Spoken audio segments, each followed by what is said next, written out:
आज एक वचन के द्वारा मैं आपको उत्साहित करना चाहता हूँ, जो इब्रानियों का 6 अध्याय और उसके 14 वचन में हमें मिलता है। इसमें लिखा हुआ है कि परमेश्वर ने क्या कहा। लिखा है, परमेश्वर ने कहा, मैं सचमुच तुझे बहुत आशीष दूंगा और तेरी संतान को बढ़ाता जाऊंगा। देखिए, परमेश्वर आशीष देने वाला परमेश्वर है।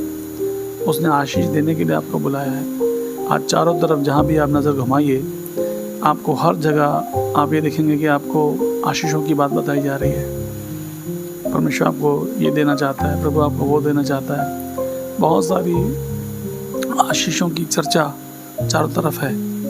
तो ये वचन भी यही कह रहा है, मैं सचमुच तुझे बहुत आशीष दूंगा, तेरी संतान को बढ़ाऊंगा। लेकिन कुछ बातें प्रियो मैं आपको यहाँ बताना चाहता हूँ। एक दो बातें हैं जो मेरे मन में आपको उत्साहित करने के लिए। पहली जो शब्द है वो ये है कि मैं सचमुच तुझे आशीष दूंगा। ये मैं कौन है? ये मैं बोलने वाला एक परमेश्वर है, जो सच्चा परमेश्वर है, वो झूठ नहीं बोलता।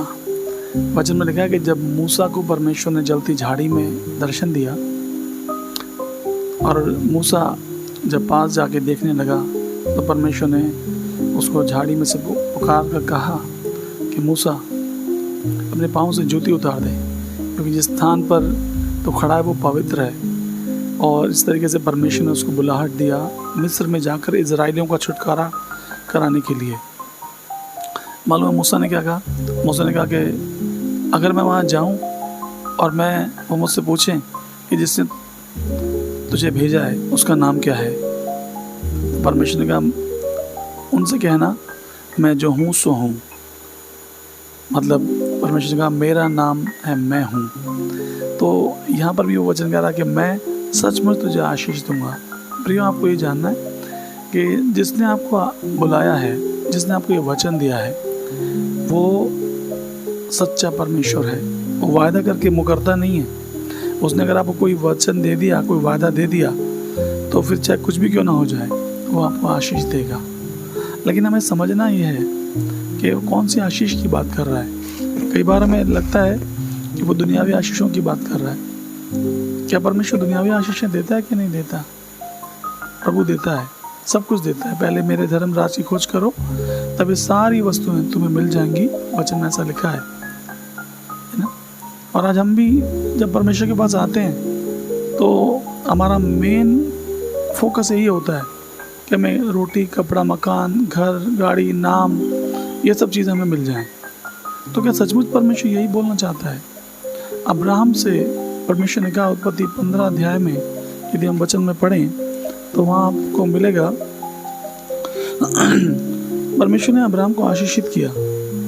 आप सब जानते हैं कि उसको बोला कि तेरी संतान जो है वो समुद्र के बालू के समान इतनी संख्या में हो जाएंगे।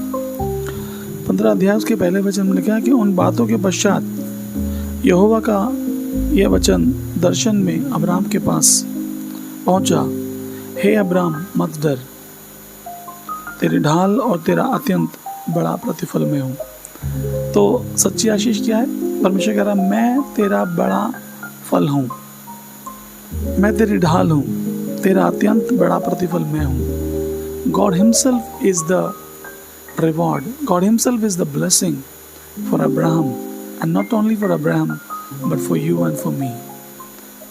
जब आज प्रभु आपसे बोलता है कि मैं सचमुच तुझे आशीष दूंगा, तो आपको ये सोचना है कि जो बोल रहा है वो सच्चा परमेश्वर है।